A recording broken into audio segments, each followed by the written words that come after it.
All right, so today we are going to do the second sample midterm, and then we'll carry on again with chapter 11. Now, remember, the second midterm is only on chapter 8, and so we've done the problem set. We're going to do the sample midterm today, and then when that's done, then I will post the second midterm on Moodle, and you can have a week like last time to do it. You should have it ready by Monday night, it's November, isn't it? November the 8th at midnight. So in fact, let's go over to Moodle and make an announcement just to make sure that everybody remembers. Hold on one second.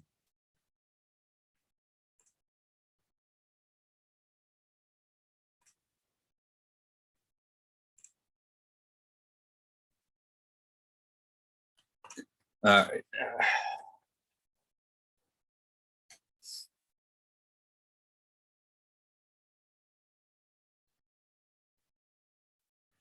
Okay. So here we are in Moodle. So I'll just sneak that in there right now. So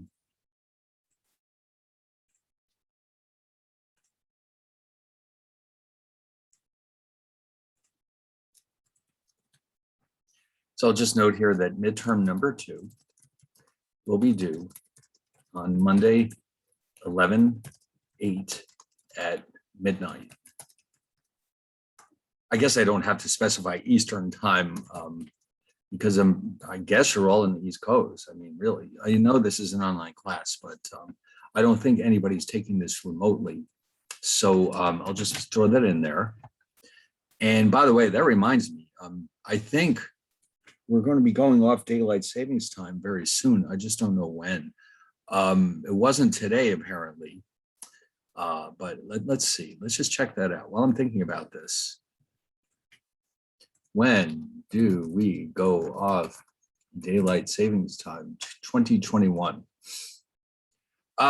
Okay. So I knew we were getting to that point. So in other words, next week when we meet, it'll feel like it's an hour earlier. No, it'll feel like it's an hour later because you'll be getting an extra hour of sleep.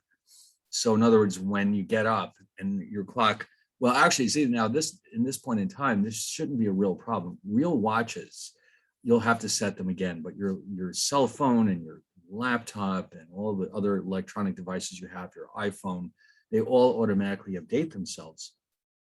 But somebody has to tell you about this. Okay, so just remember, so next week, not this week, next week, we go off daylight savings time and you'll gain an hour of sleep. I'm sure you're all happy about that.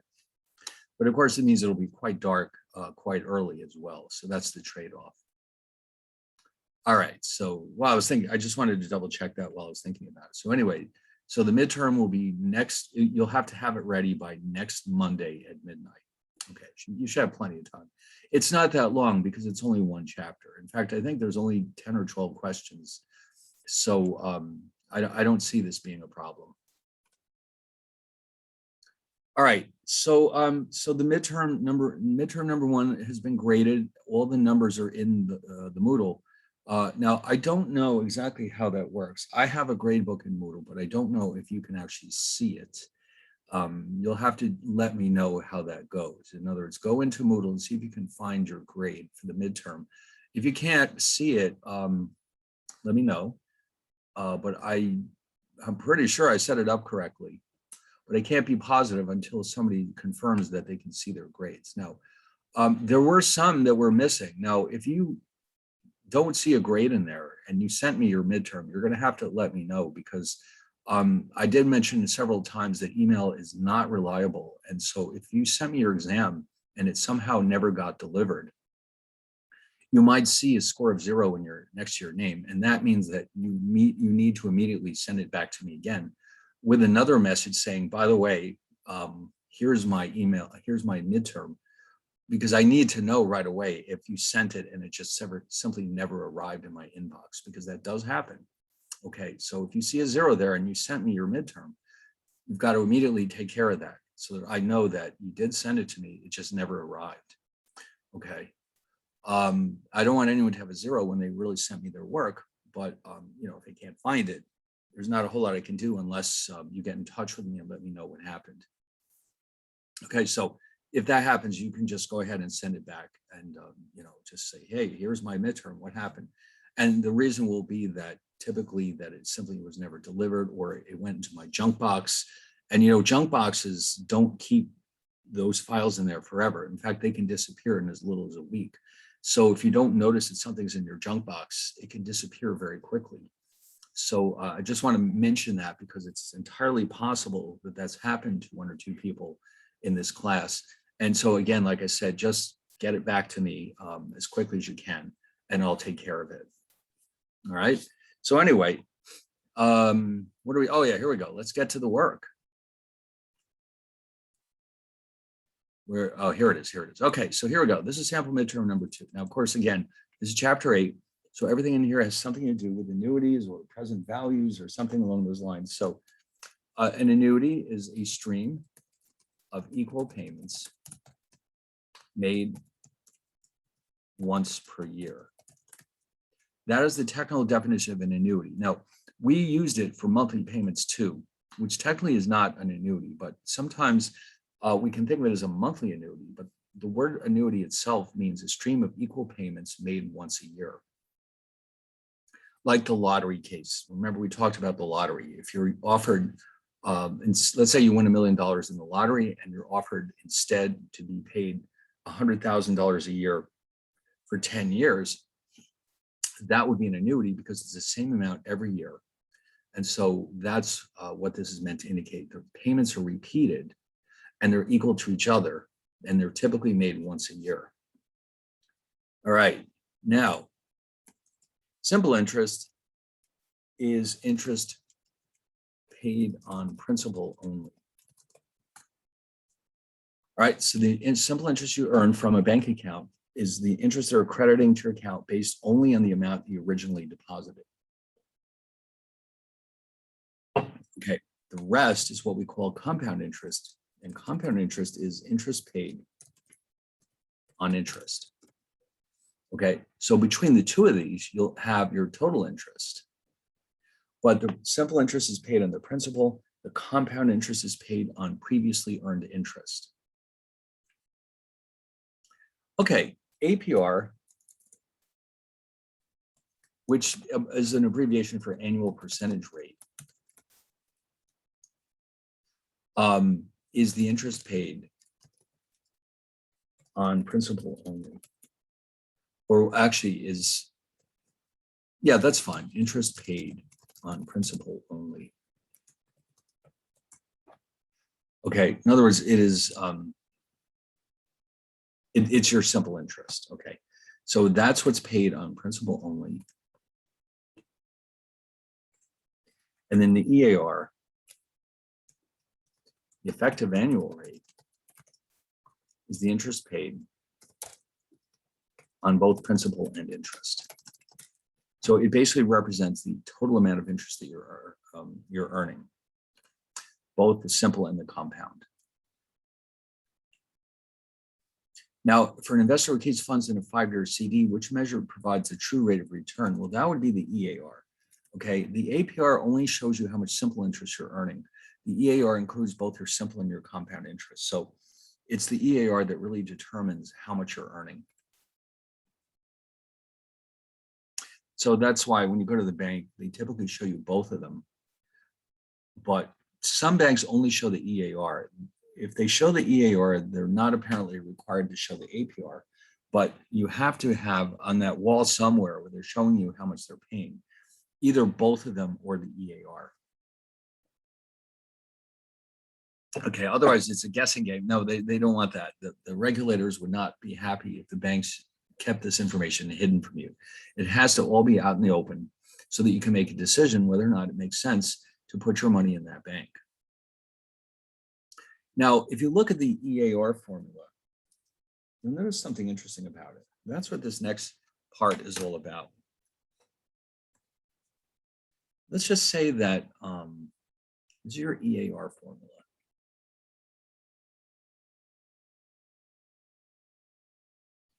Now remember that E is the EAR and R is the APR. And so you notice something interesting algebraically. If n equals 1, which means annual compounding,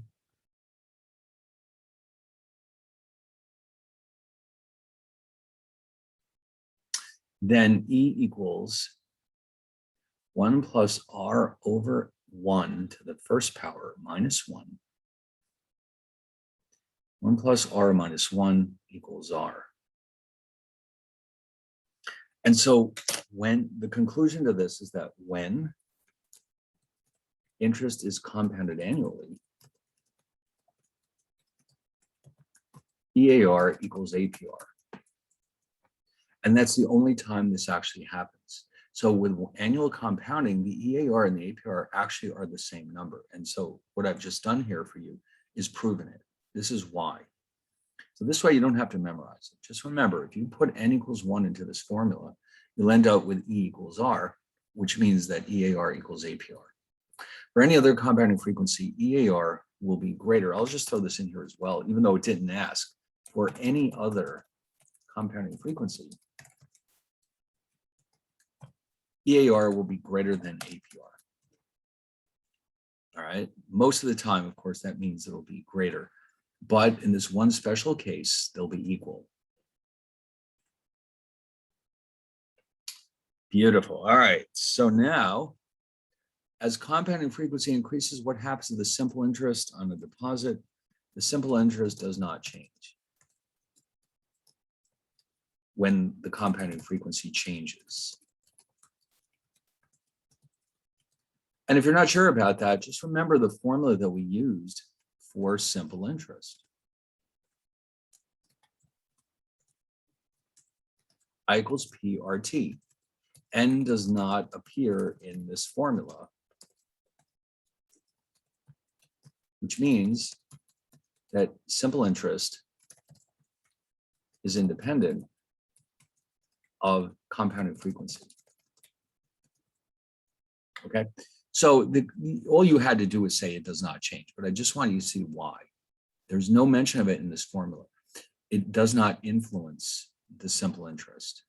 So therefore, the answer is the simple interest never changes when the compounding frequency changes. On the other hand, yeah, you know what this is all about. As the compounding frequency increases, and we saw many, many examples of this, the compound interest increases. Okay, because we're being paid more often, we have more opportunity to earn interest on interest. Therefore, the compound interest has to go up. All right. So far, this is pretty straightforward, isn't it? It is. This gives you hope, doesn't it? Yes, it does. So how about this one?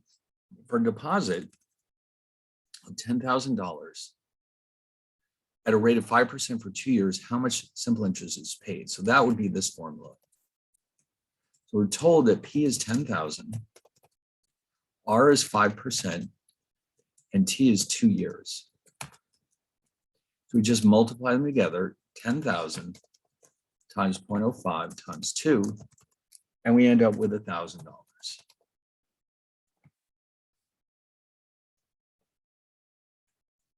Okay, and that's all you have to do.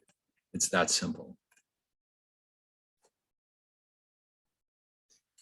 Beautiful. All right, now the next one, oh, this one's interesting.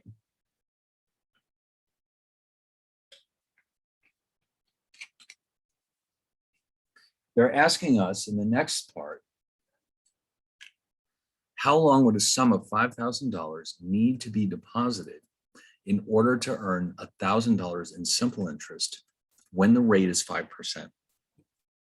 Now, this is a time question. So remember, if you take I equals PRT, this is the same thing as saying that T equals I over PR. Algebraically, those mean the same thing. Now, in this case, P is $5,000. I, the goal or the target for the simple interest is 1,000, and the interest rate we're given is 5. So T equals 1,000 over the product of 5,000 times 0.05, or 1,000 divided by 250, which is equal to 4 years.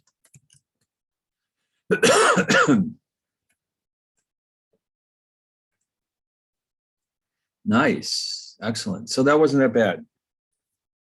All right, now of course we have to do the, oh boy, these algebraic problems are pretty challenging. So let's see.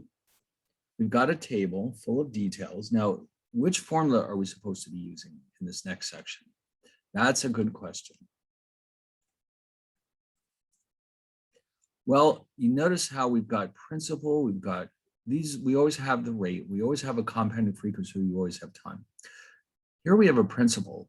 Now that means that we're saving or putting this money in the bank once, just the one time. And so that means it's not an annuity.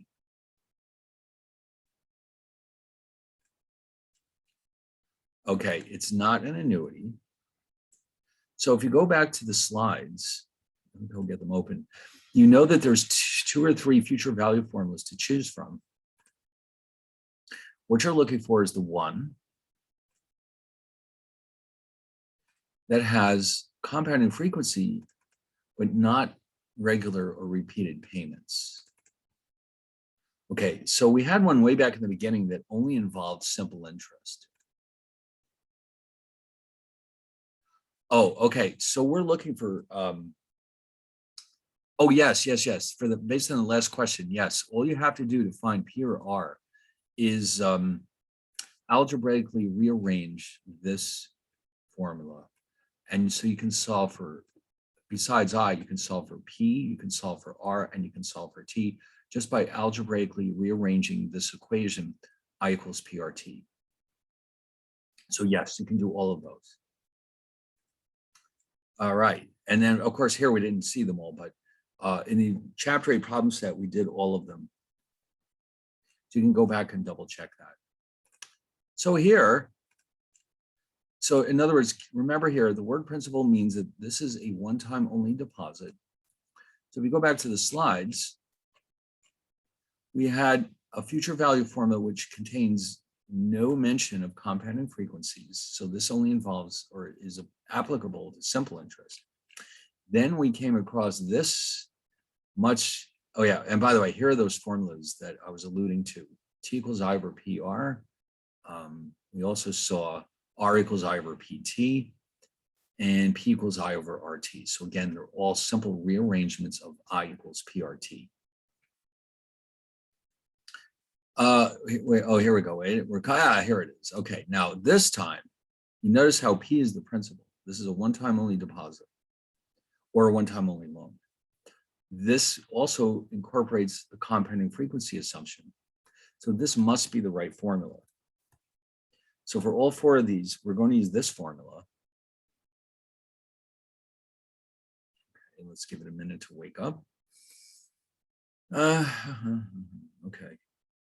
So in the meantime, let's remind ourselves another formula that you should not pick for this case, which would be way down at the bottom. We introduced a formula for annuities. This one is only for annuities because you have R here, which is the repeated payment. Over here on the right, this is the future value of what we call a lump sum, which is what we're doing now. On the left, this is the future value of an annuity because this R is repeated every period. There we go. All right. So for each one of these, we just plug in different numbers. So for A, P is 1,000. R is 5%. The compounding frequency is 2, and T is 2. So just remember, in fact, let me put these in here right now. Semi-annual means twice a year. Quarterly is 4. Monthly is 12. And daily is 365. Okay, so just remember those. Now we plug these in. Now remember, our strategy is always to simplify as much as possible before we go anywhere near our calculator. All right, unless you're exceptionally good with calculators. My recommendation is that you simplify and then, only then, go to your calculator. Okay, so we have 1,000. And then R is 0.05. N is 2. And here then N times T would be 2 times 2.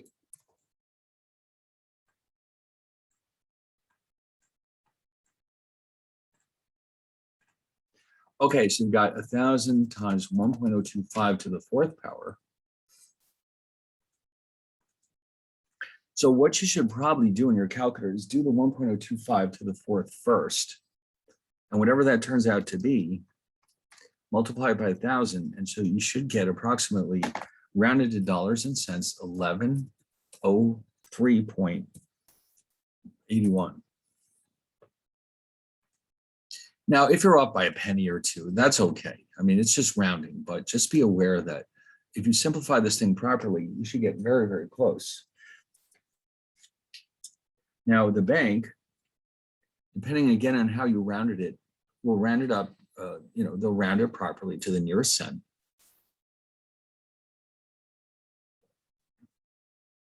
They're not going to give you a fraction of a cent. As you know from experience, if you have a checking or savings account, you're never going to see any fractional cents in there. It doesn't work that way. Although there was a time in US history when we had a half-cent coin, because a cent was worth a fair amount of money in those days, probably the equivalent of about 15 or 20 cents today. So a half a penny made sense. Not anymore, that's for sure. This is like the 19th century. There actually was a 1/2 cent coin, but it was probably worth the equivalent of a dime today. So it made perfect sense to have one, but eventually they dropped it when the value got too low. All right, now for B, now B and A are exactly the same except for the numbers. Here P is 5,000. The rate of interest is 6%. The compounding frequency is 4, and this time the time is 5 years. All right, so once again, we'll take our formula, plug everything in, and then simplify.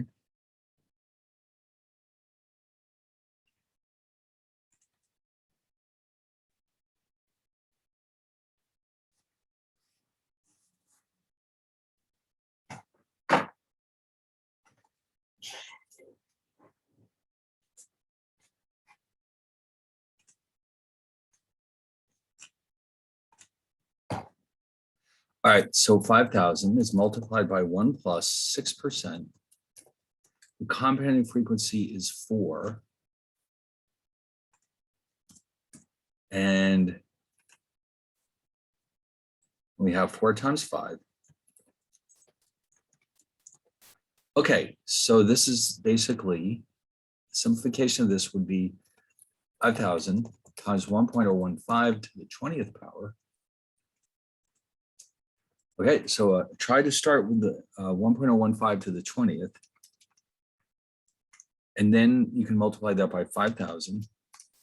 And that's going to bring us to 67, 34 point, let's say 28. So again, depending on how you did this, sometimes the rounding can be slightly different, but that's close enough. If you got 27 or 29, that's okay.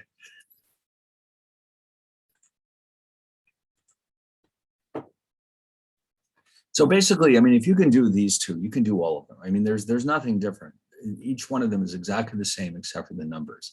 So once you get the hang of it, you should have absolutely no trouble at all.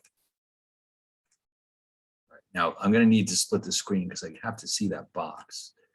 For parts, here it is. C.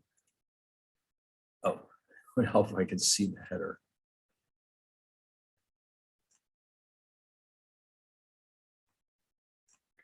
Okay. For this one, we have E is 2,000.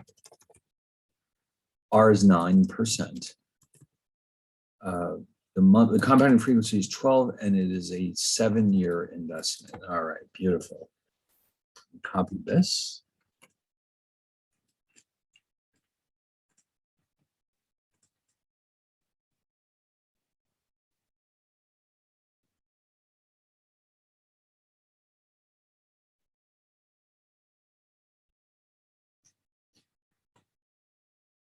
All right, so this one is 2000.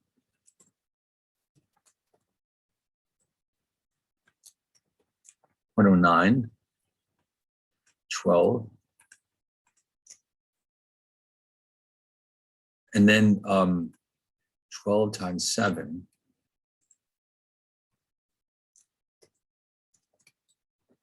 Okay.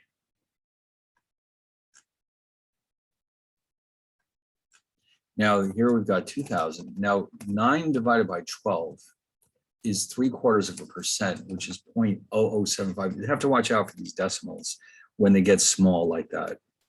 It's easy to miss a 0. Let's put it that way. It's 0.0075. The exponent is 84.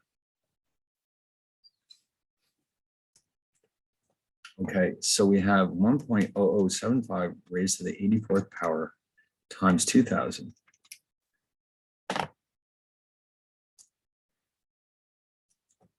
3746.40. All right.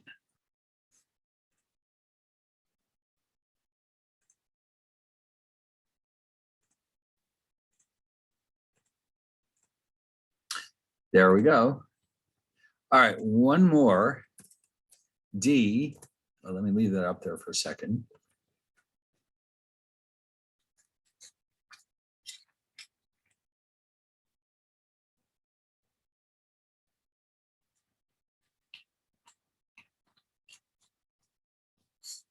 Okay.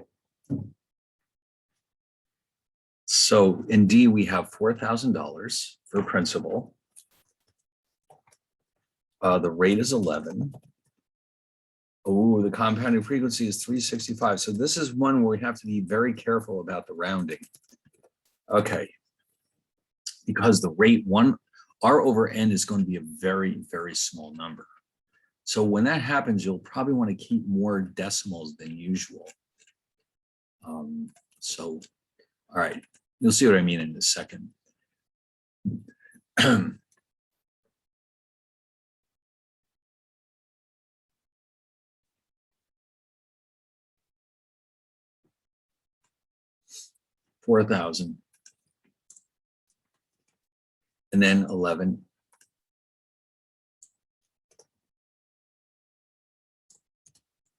And then N is 365, and it's 10 years. So the exponent is going to be huge as well. All right, but we can deal with this. We're getting pretty good at this. So you got 4,000. Now, if you go to your calculator, 0.11 divided by 365 is, now for this one, look at this, 0.0003. And then the exponent is huge, 3650. It sounds like you should be getting a mountain of interest. It doesn't really work out that way. Yeah, you're getting some. So the bottom line is when you're done, you should get approximately 12,000. And again, depending on rounding, 014.67.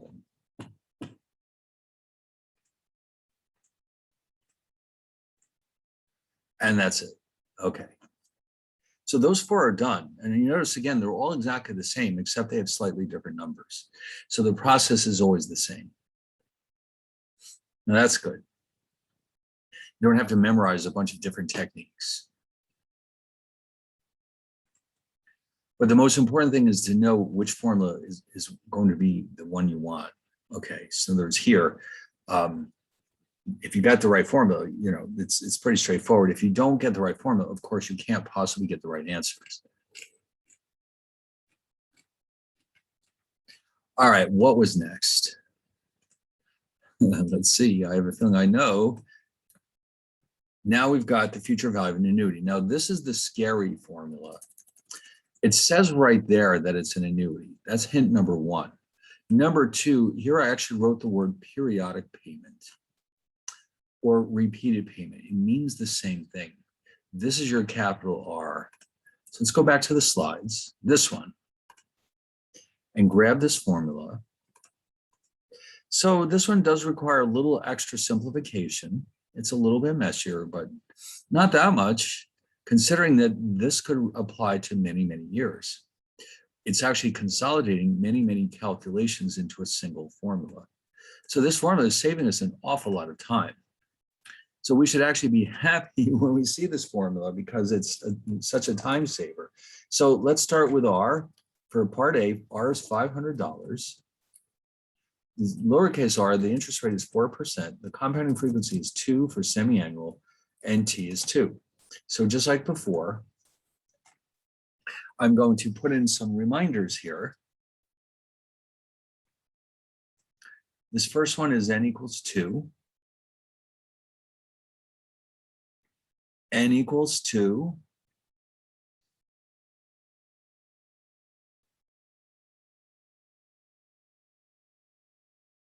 N equals 4.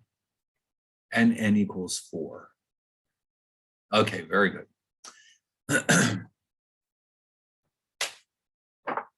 Now let's do some substitution.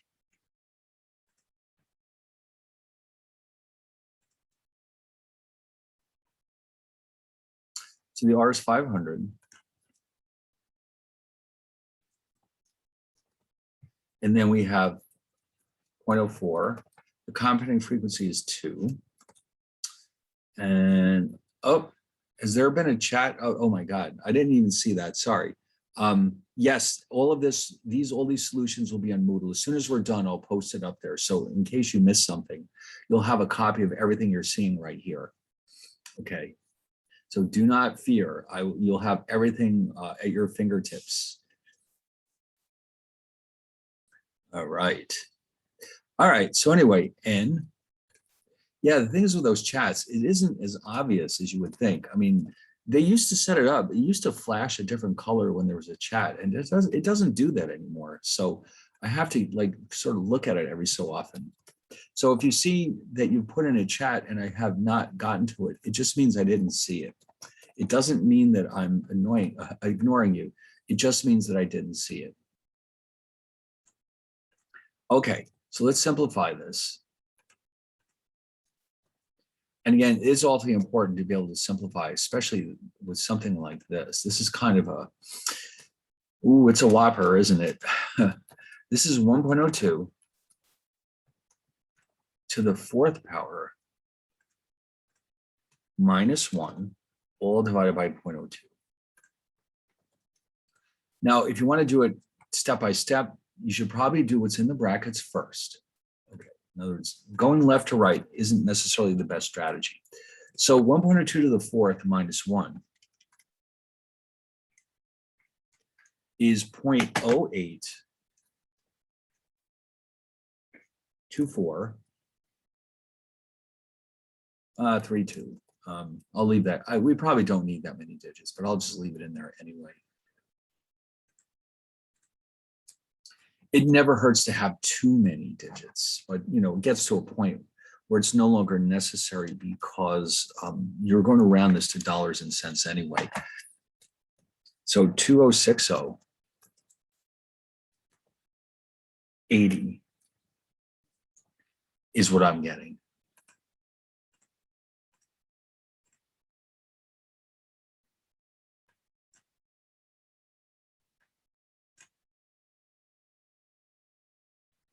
All right, that, oh, it fits. Nice. Boy, that's a lot. Okay.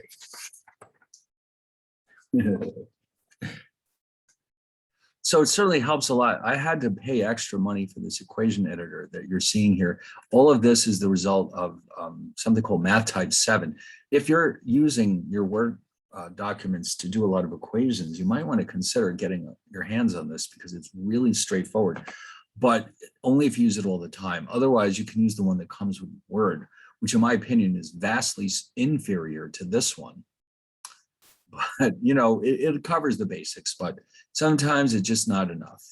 All right, so if you're using, for whatever reason, if you're writing a lot of math documents, You do need a more advanced set of tools, and this is certainly one of them. You never know. You never know. Suppose that you have to write a term paper about math in one of your other classes. It's possible, isn't it?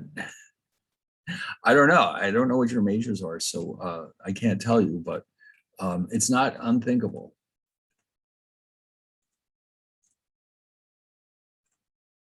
All right.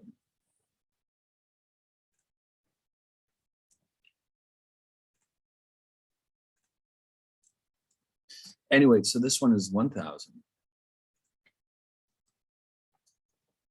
And R is 6%. And N is 2 and T is 5. Okay, it's 5. Okay.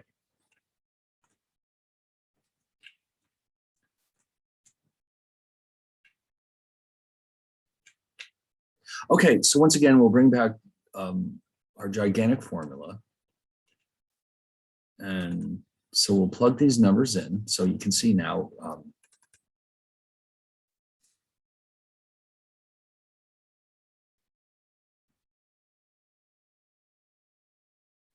yeah, you can see this is the software. It's called MathTite. It used, now here's the ironic part. This used to be included with Word. When you bought a copy of Word, this would come along with it. But somewhere along the way, Microsoft apparently decided that they didn't want to pay for this. And so they started including their own, which is nowhere near as good as this one. But anyway, that's the way it goes sometimes. Okay, so we'll plug these in. This time R is 6, N is 2, and the number of years is 5. 2 times 5.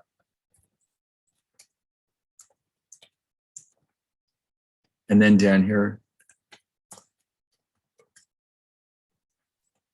Okay, so then we can simplify it as always.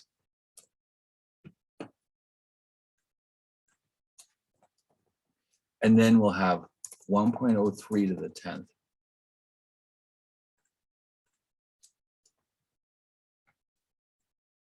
And then 0.03 down here. So now at this point, it's pretty down to earth. You see what a difference, look at this expression compared to the one on the left. What a difference that makes. So this is why I always recommend you simplify everything before you start getting your hands on the calculator, because it makes things so much simpler. Okay, so this one is approximately 0.343916.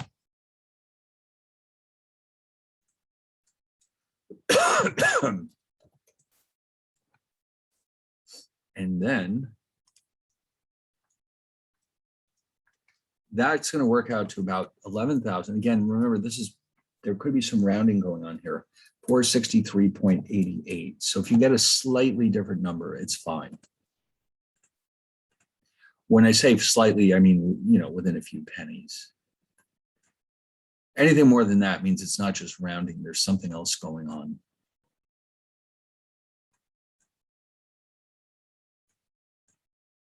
Oh, I can make it fit. All right, there you go. 11,463.88.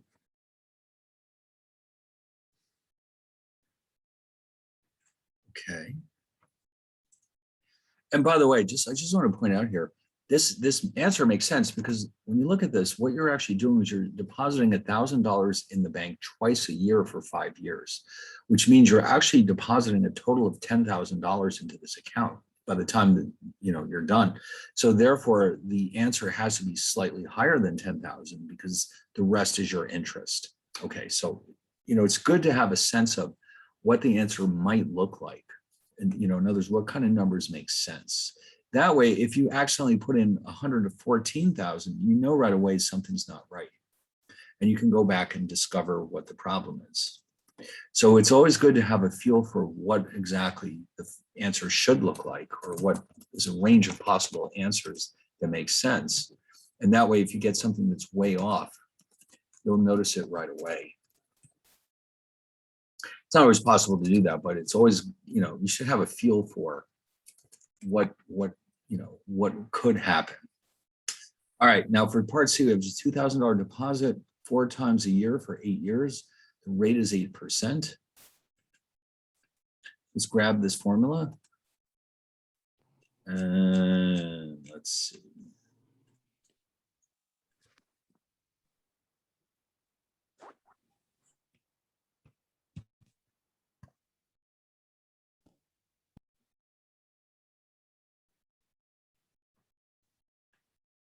So we have 2,000. The rate is 8. Frequency is 4. Oh my God. And Did the I mute time myself? is 8.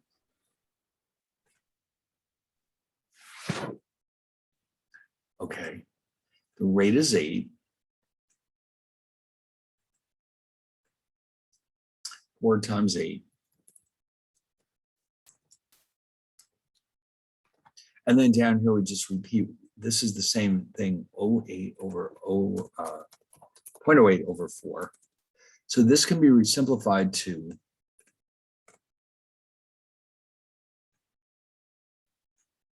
2,000 in parentheses 1.02 to the 32nd power minus 1.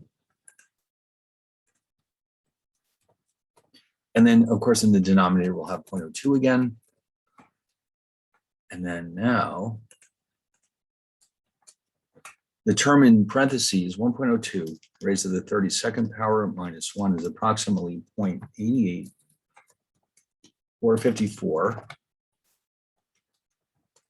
All right, so let's see what that turns out to be. 88, wow, 88,454.06, let's say. And again, you know, when you look at it, you're putting away $2,000 every quarter for 8 years. So altogether, you are making 32 payments of $2,000 each. In other words, you actually deposited $64,000 into this account. That's why you have so much at the end. Of course, you made more than $20,000 worth of interest, but you also did put in there $64,000. All right, and then finally for D, let's grab our formula. We know that R is 1,000. Lowercase r is 12%. Quarterly compounding 10 years. Wow, this is going to be a big one because 12% is a big number. That's a huge rate of return. If you could earn 12% in the bank, you'd be doubling your money every 6 years. Let's put it that way.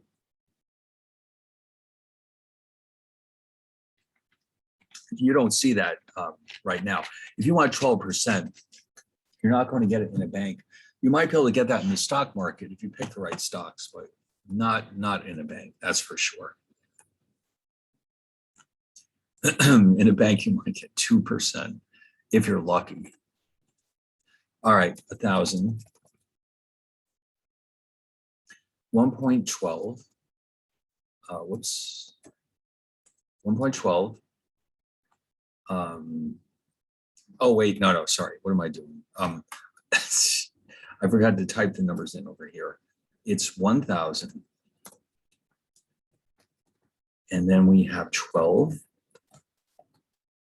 And then we have quarterly compounding, which is 4. And this is being invested for 10 years. So up here, we're going to have 4 times 10.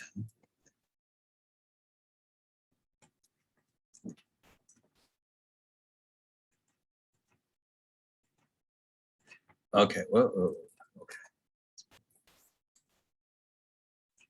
Now, this is one where you have to be careful. I'll show you why in a second. With the rounding, I mean.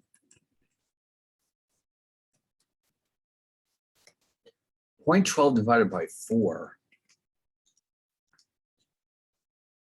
is a third. Or no, oh no, it's 3. Sorry, we don't have to worry about this one. I was thinking of something different. You only have to worry about, this is exactly 3%, but sometimes when you are rounding, like if you end up with thirds or something like that, it can get very awkward. So luckily here it is just 3% even. All right, so now what does this reduce to? Oops, not that one.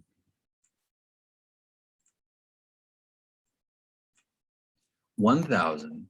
So then we're going to have 1.03 to the 40th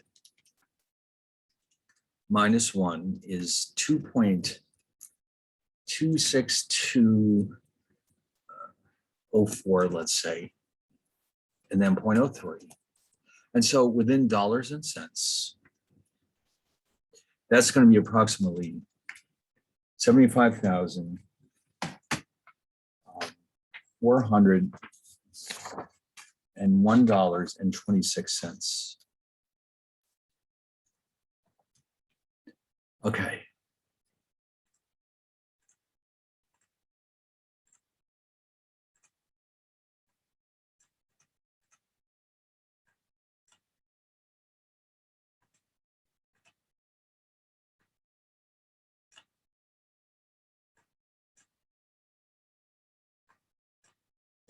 Okay. So those are finally done. Excellent. All right, what's next? All right, so these are the future value of an annuity problems. Obviously, these are the most time consuming, but they're really not that difficult. Now here, we have effective rate of interest. Now remember, just as a reminder, effective rate of interest is often known as the effective annual rate, which is EAR. The annual percentage rate is called the APR. So the rate over here on the left actually is the APR. So let me make a note of that here.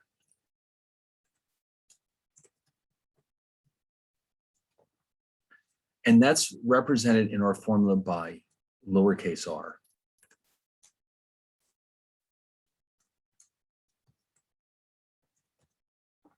And that's known as the APR. Now the compounding frequency, of course, is n. And so as we saw earlier, here we can say that n equals 2.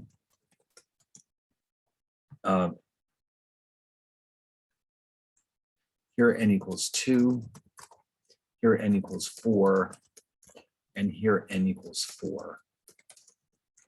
So what formula do we need for this? Let's go back to the slides. And somewhere along the way here, we introduce this topic. And if you're not sure, search on effect or effective.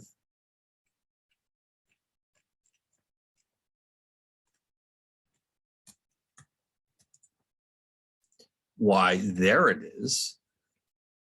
Okay, so this is the explanation, but we want the formula. There we go. That's the one. Now you can tell this one is measured in percentages. The other two were dollars. This one is a percentage. So that's one of the hints for you. This one is always measured in percent. Now for this formula, you only need two things, R and N. Okay, so once again, the reminder here, E is a EAR, R is APR, and N is the compounding frequency. So this form is related to this one. The main difference here is that we don't need to worry about the principal because we're only looking for an interest rate. And also T is not needed in this formula. So you can see they're very similar to each other. So why don't we do the first one? And what we need to know,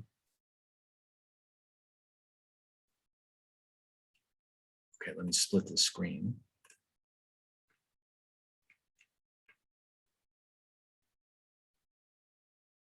Is what is the APR when the APR is 4% and the frequency is 2.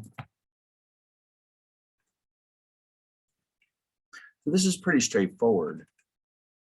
you're going to have 1 plus 0.04 over 2 raised to the second power, which you can simplify as 1.02 squared minus 1. And when you plug that into your calculator, you should get 0.0404, which means 4.04%.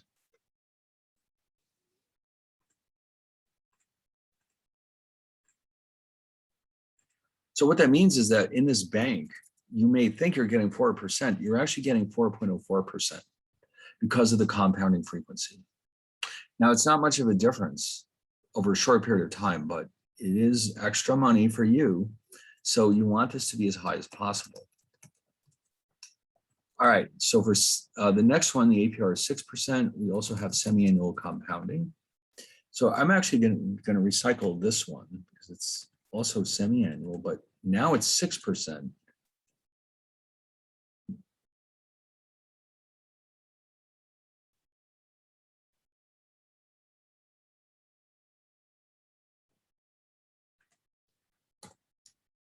Okay, so that means this is actually 0.03 squared. And that should give us 0.0609 or 6.09%. Oops. All right.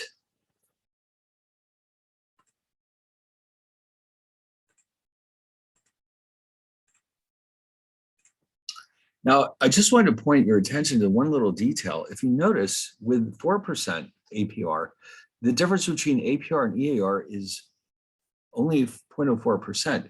Here, when the APR goes up to 6%, if you notice, the EAR is 0.09% higher. So the higher the APR, the bigger will be the spread between the APR and the EAR. So in other words, you get more compound interest when the APR is higher, even if it's the same compounding frequency. So anyway, now let's try C, where APR is 0.08, and the compounding frequency is 4 this time. Oh, one more detail. Let me do this. Just so it's crystal clear that R and APR mean the same thing.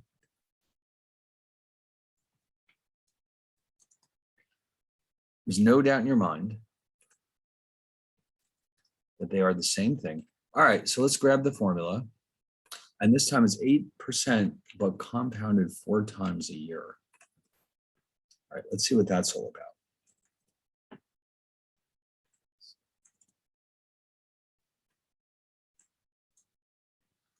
Okay, here we go.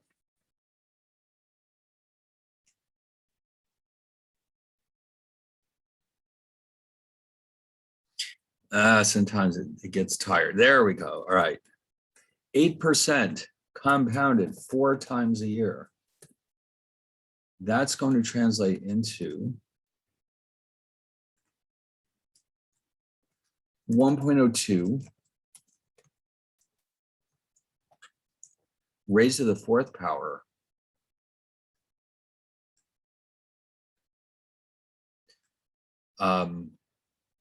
minus 1. And that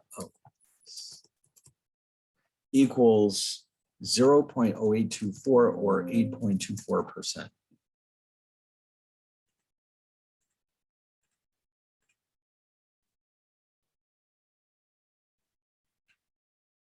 Okay, and there's just one more. And this time it'll be 12% compounded quarterly.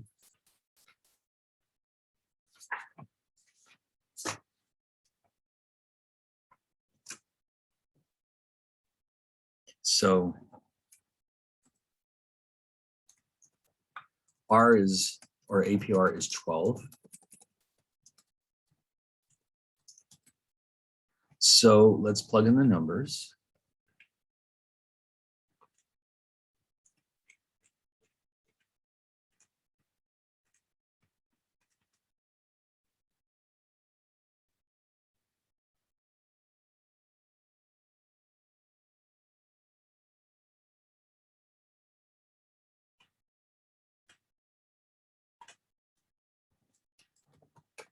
Oops, sorry, that's 0.12, not 0.12. Compounding 4 times a year.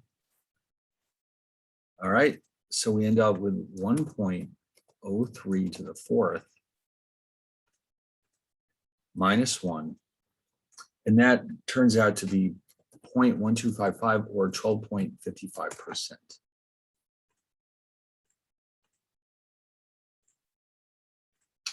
Okay, so those are done. And again, they're all the same except for the numbers. It's just really a question of making sure you're using the right formula. All right, now we've got some simple word problems. All three of these are pretty straightforward. So we have William, who's borrowing $10,000, that's our principal, to finance his senior year at SUNY Purchase, where he is majoring in the history of underwater filmmaking. Well, that sounds pretty exciting. The loan is repaid in 5 years, and the simple interest is $2,500. What rate of interest is he paying? So you might recall, if you start with I equals PRT, that means that R equals I over PT. So again, it's just a case of rearranging that simple interest formula algebraically. So 2,500 is divided by the product of 10,000 and 5, or 2,500 over 50,000. And that turns out to be 0.05, which is 5%.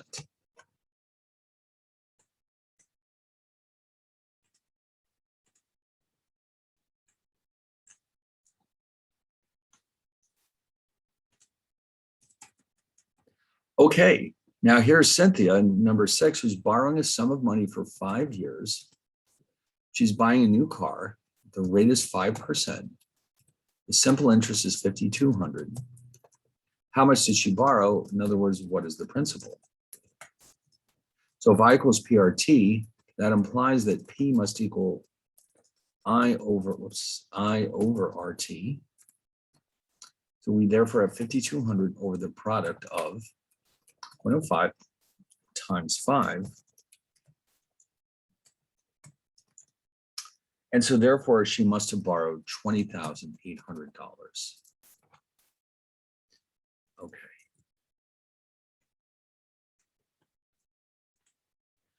Okay, there's one more, Ralph. He's starting up a new business selling smoothies on the campus. So you walk by and there's Ralph with a smoothie stand, and people run up to him and say, "Give me a smoothie, please." But his specialty is in the oddball ones, not the regular ones that you're used to seeing. He has his own specialties. He sells peanut butter and jelly smoothies, avocado and anchovy smoothies, and horseradish and honey smoothies. Okay, well, whatever works, okay? That's the way business is. You sell the public what they want. You don't ask questions, okay? That's the whole idea. You give the public what they want. So don't be an elitist, don't give them don't try to offer them caviar smoothies if they don't want them. You want them to have whatever they want. All right, so we borrow 100,000. The rate is 7. And the interest is 35, simple interest is 35,000. So how much, this one asks about the time. Okay, so given that I equals PRT, T equals I over PR, or 35,000 over the product of 100,000 times 0.07, or 35,000 over 7,000, which is 5 years. Okay, so notice he borrowed the money for 5 years. Or that one is in years, okay. Yeah, so P is in dollars and R, of course, is in percent. All right, well, that's over. We are done with that. So I'm going to post this right now so I can't forget. That's a good thing about doing this online. I'm sitting right here.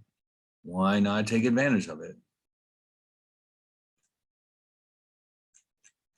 Oh, I guess I could do this in the classroom too, but it's so easy this way.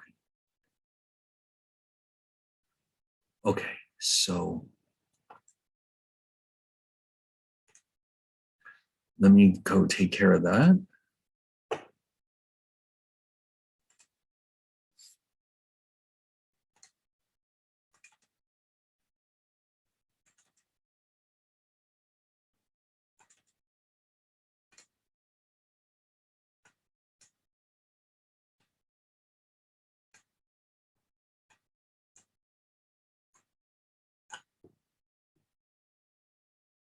There it is. Okay, so you're all set. You can download that and look at it. And then while we're at it, you know what? Why don't I just put the real thing there right now again so that I don't forget?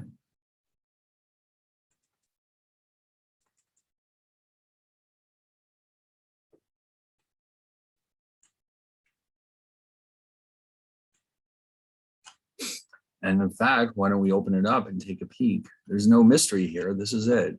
You're going to do this at home. So what I did here was change it a little. If you noticed, it's written out as word problems, but it should be clear what each one is asking you to do. Okay, in other words, instead of having tables, it's now in English, but still it's the same exact setup that we had. All of these problems were on the sample midterm, only they weren't all written in English, that's all. But I've tried very hard to make them as crystal clear as possible what you're supposed to do. But if there's something you don't have, let's say you decide that, you know, question 8, the way it's written, you don't really understand what it means, you can send me an email and I'll help you figure out what exactly you're supposed to do. The idea here is not to make it hard to interpret it. I just turned it into English just so you can, well, I don't know. It just seems like because this is what you'll be using this information for anyway in the future. It's kind of good that you can take these words and turn them into equations. It's a good skill to have.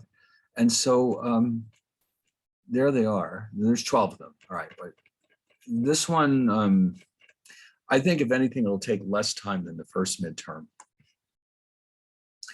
Okay, so all right, so there it is. So you can bring it back or send it back by midnight next week, next Monday, Monday the 8th. And oh, and you'll also be gaining an hour. You'll be able to hand it in daily when we're in normal time. So you gain that extra hour too. Don't forget about that. It's actually called standard time. So right now we're in Eastern Daylight Time. We'll then be in what's called Eastern Standard Time. All right. So you know what? Why don't we do this? Now, remember we were in chapter 11. We just started it, really. It's a fairly long chapter because it covers a lot of interesting material from the field known as probability theory. And you might recall that we started to introduce the concept of factorials. Let's get this open. Remember, we were talking about how many ways to park the cars in your garages. And we discovered that the number of ways of arranging a group of objects can be calculated by either writing them all down. Like here, for example, we had 3 cars and 3 garages, and we figured out that there were 6 ways of parking them. Each of these ways is called an arrangement. And then we found out that there's a way of doing this directly without writing them all down. And that involves the use of this factorial operator. Where is it? Here it is, factorial. And all factorial means is to take whatever number you have and use the following procedure. 0 factorial and 1 factorial both equal 1. 2 factorial is 2 times 1, or 2. 3 factorial is 3 times 2 times 1, or 6. So you can see the pattern is developing already. 4 factorial is 4 times 3 times 2 times 1, which is 24. And then it goes on and on from there. Your calculator has this button, if you've never seen it before, in the bottom left-hand corner. So once you take a peek at that, if you haven't already done so, get out your calculator Make sure you turn it on its side so that it's a full-blown scientific calculator. And you'll see in the very bottom left-hand corner is x factorial. So you type the number you want. Let's say you want 7. 7 x factorial turns out to be 5,040. And it's just that simple. And so all of these tell us how many ways there are to arrange a certain number of objects. So if you were really insanely rich and you had 6 cars and a 6-car garage, for example, you could park your cars in 720 different ways. So imagine you're Jeff Bezos and he's got 1 car for every day of the week. 7 factorial, as I said, is 5040. Then Jeff could park his cars in 5,054 different ways, 5,040 different ways. All right, he probably does. All right, so we didn't get too much further than this, but I seem to remember I was able to find a lot of really nice videos for this topic. There's something about this topic that lends itself very nicely to videos. So we didn't get to see any last time. So I'd like to start with this first one, which is called Basic Probability, and you'll be introduced to a lot of concepts. The one we've already done, of course, is permutations, factorials, but I think they're going to cover a lot of other interesting things as well. So let's start with this one. I think we deserve a video after that review session. So let me get this fired off to you, and we'll take it from there. All right, let's check this out. I'm sure you'll like it. It's a lot of fun.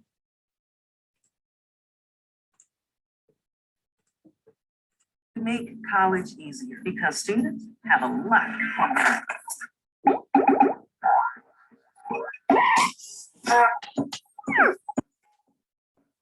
Hi, I'm Rob. Welcome to Math Antics. In this video, we're going to learn about how to do math with things that only sometimes happen. They might be likely or unlikely. We're going to learn about probability. Usually in math, we deal with things that always happen the same way. They're completely certain. Like if you add 1 and 1, you're always going to get 2. If you multiply 2 and 3, you're always going to get 6. There's no uncertainty at all. But in the real world, things aren't always so predictable. Take a coin toss, for example. You can't predict whether it'll be heads or tails. It's unpredictable or random. And that's why some people will flip a coin to help decide which of 2 things to do. That's why I make every decision in life. Why am I not surprised? Oh, no. Good luck. But even though we don't know what each coin flip is going to be, we do know a few things about it. We know that with a fair coin toss, that heads is just as likely to show up as tails. The probability of an event, like getting heads or getting tails, is a value that tells us how likely that event is to happen. With our coin toss, since each side is just as likely, and there's only 2 sides to a coin, if we flipped a coin a lot of times, we should expect that about half the flips will be heads and about half the flips will be tails. That means that the probability of flipping heads is the fraction 1/2, and the probability of flipping tails is also 1/2. Let's look at this in a little more detail on something called a probability. It's a number line that goes from 0 to 1. The probability of 0 means that an event cannot happen. It's impossible. And a probability of 1 means that an event is definitely going to happen. It's certain. That's why the probability line only goes from 0 to 1. An event can't be less likely than impossible, and it can't be more likely than certain. A probability of 1/2, like with our coin toss, means that an event is just as likely to happen as it is to not happen. A probability less than 1/2 means that an event is unlikely, and a probability greater than 1/2 means that an event is likely. Oh, and in addition to fractions, it's also common to write probabilities as decimals or percentages, since you can easily convert between those 3. A probability of 0 is the same as a 0% chance of something happening. A probability of 1/2 is the same as a 50% chance of something happening. And a probability of 1 is the same as a 100% chance of something happening. Now that you know how a coin toss works, let's see an example of an event that is unlikely, using something a little more complicated than a coin. Let's take a look at dice. A standard die has 6 sides numbered 1 through 6. When you roll it, any of those sides is just as likely to come up as the others. That sounds a lot like flipping a coin, doesn't it? Each side of a die is just as likely to come up as the others, and each side of a coin was just as likely to come up as the other. So you might expect that the probability of rolling a 3 is 50%. But remember, with a coin toss, there are only 2 possibilities, heads or tails. With dice, there are 6 possibilities. That's going to make a difference in its probability. One way to think about it is that it's certain that one of those 6 sides will land facing upwards, which is a probability of 1 or 100%. But since only one side can face upwards for a given roll, we have to divide up that value among all the possibilities. In the case of a coin toss, since there were only 2 possibilities, we had to divide the probability by 2. 1 divided by 2 is 1/2, which is the decimal 0.5 or 50%. But with the die, we need to divide the probability up evenly between 6 possibilities. 1 divided by 6 is 1/6, which is equivalent to 0.167 or 16.7%. That would be right here on our probability line. That means it isn't likely that I would roll a 3, for instance, but it's just as likely as rolling any other number. And since all 6 numbers have the same probability, each number should come up about as often as the others. To see if they do, I'm going to conduct some trials. That's an excellent argument. Allow me to deliberate. Guilty. Actually, when dealing with probability, a trial, which can also be called an experiment, is a process that has a random outcome, like tossing a coin, or rolling dice, or spinning a spinner. And the outcome of a trial is what happens in that particular trial, like flipping heads, or rolling a 3. So I'm going to conduct several trials by rolling a die multiple times and keeping track of how many times I roll each number.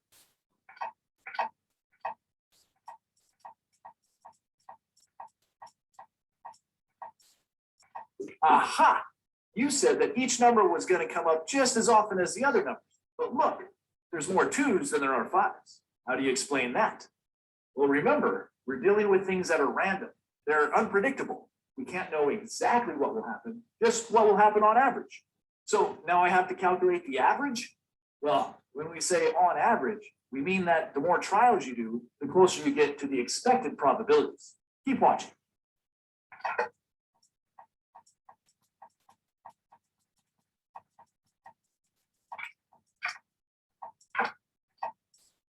There. Now that we've done a lot of trials, you can see that our totals are much closer to what you would expect them to be. I guess you're probably right. That's one of the really important things to keep in mind about probability. If you do just a few trials, the results might not end up very close to what you'd expect. In fact, they could be way off. But if you do more trials, you increase your chances of reaching the expected probabilities. There's another thing I should point out. Remember, the probability of flipping heads is 1/2, and the probability of flipping tails is 1/2. The probability of rolling a 1 is 1/6, and the probability of rolling any other number on the die is 1/6. If you add up the probabilities for the coin flip, you get 2/2, or 1. And if you add up the probabilities for rolling a die, you get 6/6, which is also 1. And that's not just a coincidence. If you add up the probabilities of all possible outcomes of a trial, the total is going to be 1, or 100%, because it is certain that at least one of those possibilities will happen. Let's look at some more examples. For these examples, we'll use a spinner. If we had a spinner with just 6 equally sized sectors, the probabilities would be exactly the same as with dice. So we want a few more sectors. There, that's more like it. Now we have 16 equally sized sectors. So what's the probability of spinning a 12? Well, just like with dice, where we had to split up the 100% between all 6 possibilities, we'll do the same thing now, but we'll split it up between 16 possibilities. So the probability of spinning a 12 is 1/16, or about 6%, which is right here on the probability line. We can see that the probability of spinning a 12 is less likely than the probability of rolling a 3. And that makes sense because there are more possible outcomes with our spinner. But what if we color some of the sectors a different color and we want to know the probability of spinning a certain color? Now we have 5 sectors colored blue and 11 sectors colored yellow. So what's the probability of spinning a blue? Remember how with the coin toss, we ended up with the fraction 1/2, and with the die roll, we got the fraction 1/6. In both cases, we had 1 as the numerator. And that's because we were interested in only one of the possible outcomes, like the probability of flipping heads, or the probability of the number 3 being rolled. But in this case, the top number of our fraction will be 5, because any of these 5 sectors will give us the color we want. And the bottom number will still be the total number of possibilities, which is 16, because that's how many total sectors we have. So the probability of spinning a blue is 5 over 16, or about 31%. That's still considered unlikely, but it's more likely than spinning a specific number. And this method will work for figuring out the probability of any event. You just make a fraction with the numerator as the number of outcomes that satisfy your requirement, and the denominator as the total number of possible outcomes. Let's try the same method to find the probability of spinning a yellow. Our top number should be 11 because there's 11 yellow sectors, and our bottom number should still be 16. So the probability of spinning a yellow is 11 over 16, or about 69%. Now we finally have a probability that's considered likely. And it makes sense because you can see by looking at our spinner that it's more likely to spin a yellow than a blue. And you'll notice if we add up 5 over 16 and 11 over 16, we get 16 over 16, or a probability of 1. So that's a good sign that we did it right. Let's look at another example. Suppose we have a bag of marbles. There are 3 green marbles, 7 yellow marbles, and 1 white marble. If we mix them all up and pull out a marble at random, what's the probability of it being green? Well, the top number of our probability fraction will be 3 because there's 3 green marbles. So there's 3 outcomes that get us what we want. And the bottom number will be 11 because there's a total of 11 possible marbles that we could pull out. So the probability of pulling out a green marble is 3 over 11, or 0.27, or 27%. It's right here on the probability line. That means it's unlikely. And that makes sense because you can see that it would be less likely to pull out a green marble than one of the other ones. Let's try this again for calculating the probability of pulling out a yellow marble. This time, the numerator of our fraction will be 7 because there's 7 yellow marbles. The denominator will still be 11 because there's still 11 marbles total. So the probability of pulling out a yellow marble is 7 over 11, or 0.64, or 64%. Another example of an event that's likely. How about pulling out the white marble? Well, the top number will be 1, since there's only 1 white marble. And the bottom number is still 11. So the probability of pulling out a white marble is 1 over 11, or 0.09, or 9%. Not very likely. And if we add up these probabilities, we get 11 over 11, or 100%, just as we expected. All right, so you should have a pretty good handle on basic probability now. You just have to remember to make a fraction with the numerator being the number of outcomes that give you what you want, and the denominator being the total number of possibilities. And we learned about the probability line, and that a probability can't be less than 0 or greater than 1, or 100%. We also learned that the more trials or experiments you conduct, the closer your results will get to the expected probabilities. Of course, the way to get good at it is to practice. So be sure to do a lot of problems on your own. And as always, thanks for watching Mathematics, and I'll see you next time. And I sentence you to 5 years hard labor. Learn more at mathantics.com.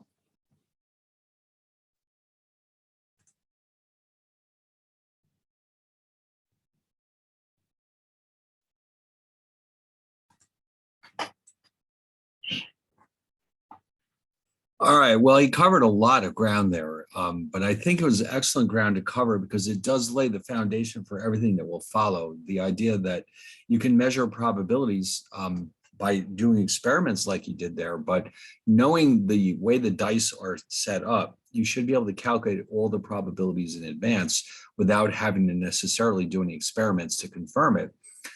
Same thing with the bags of marbles. You know, there's a lot of situations that we can think of where we should be able to tell in advance what the probabilities are of different things happening, but we don't know in advance what will actually happen. So when you reach your hand to that bag, you're not likely to get a white marble, but it is possible.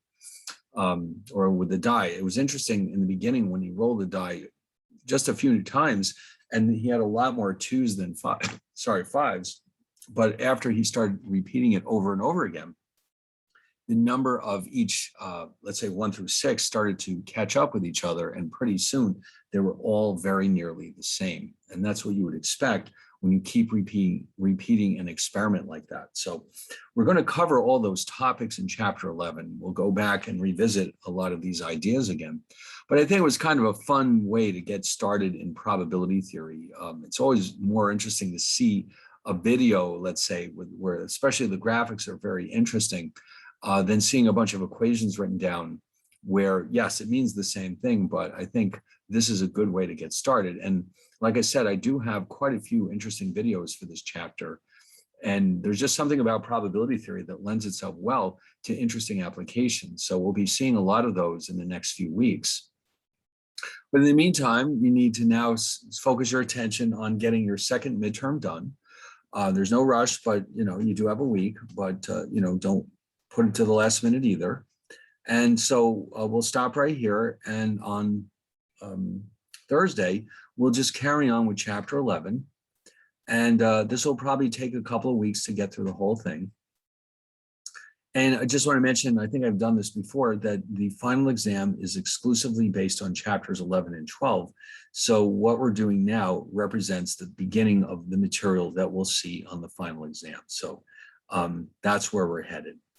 All right, so I guess if there's no last minute questions, I'll see you all next time. Okay, you're welcome.